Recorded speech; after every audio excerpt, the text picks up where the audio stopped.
I have not done anything to my hair. Alright, let's get this show started. I killed my drone. It's like, now, unlike my last few videos where I crashed it and I fixed it and then I flew it again, I think this time is quite permanent. I had this whole idea in mind of going through this whole build process of the maiden flight and then maybe an actual review of the QAS Mini 4-inch, but I guess it's all over now. So why am I here talking about a dead drone? Well, for one, is to warn beginners like myself not to make the same mistakes that I did, and hopefully nobody has to make the same mistakes that I did, and nobody had to go through the same things that I did. And also, I think it's funny as heck to laugh at my misery. Onto the story. So sometime last week, I was preparing for a flight session with a buddy of mine, David. It's a new flight buddy of mine, and I was so excited. So I'm like so excited. I charge up all the batteries. I charge up all the batteries. I get so excited. And I get to the site and plug in the quad. I get visual, but I turn on my transmitter, but the receiver light wasn't turning on, and I was wondering like what was the issue here. I even did like a field resolder. Like, but still no bueno, no good, no green light. I know there are worse feelings in the world of not being able to fly, but this is pretty high up there, where all your batteries are charged up. I have to like retire for the day, go home, and then discharge all the batteries. I get home, and of course, it's like I take the drone apart to try and figure out and debug the problem. But like, not only did I confirm that the nano receiver was fried, but I also fried the all-in-one flight controller and ESC at the same time. So I just basically killed the heart of the drone. Okay, let me show you the reason why I killed the drone. So if you buy like a Nano RX, right, you get one of these. Alright, let me open the cable set. This is a new one.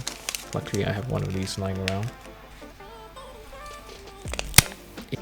This thing here, it is clear heat shrink. Okay, it comes when you buy a receiver set, and it's supposed to go over the receiver, and then you heat shrink it. And I thought this thing was optional, and I just ignored it. And the thing is that my dumb ass went to like, and then I take the receiver, I put it on my flight controller, and I zip tie that bugger together. And of course, it fries like not only both the receiver but also the flight controller. And as my friend David would say, yeah, I must put heat string for all electronics so they don't shot each other. So big deal, right? You think to yourself, it's like, yeah, so I fried electronics before, just buy a replacement.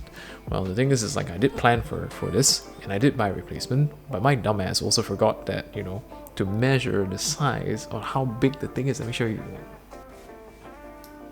This is basically my wall of dead quads, like if you can see over there.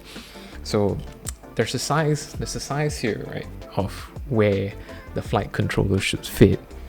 And I only measured the stack size, which is like 2020 or 30 by 30, assuming that it will fit universally, but it doesn't fit universally. So I bought a 20 by 20 all-in-one.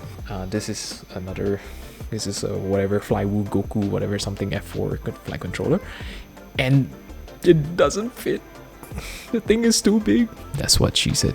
It could not squeeze into the size. It just could not squeeze into the size. It's just too large. The edges would touch the carbon fiber standoffs, and yeah, carbon fiber is conductive, and that's no good. I give up. This hobby is so infuriating, but I love it. This is so strange. It's like you see the joy in my face talking about my misery. So anyway, why am I doing this? It's like, you know, talking about me and my wall of dead quads.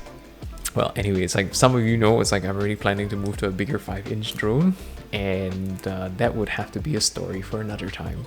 And like hopefully this guy will see his life come back one day when I finally have the money and the time to actually buy the right equipment again. It's a really good quad. Anyway, kids, that's my story, how I killed my quad. And don't do the same thing that I did. Heat shrink your equipment, measure your stuff, make sure that, you know, like, things will actually fit, and actually do some planning on how you want you're built to be like. Don't be like me and just like, oh, that looks nice, that should fit, and then you just go buy it and it doesn't fit at all. Oh, that's the misery of my life. I'm just gonna go have a beer or something. It's like, yeah, bye.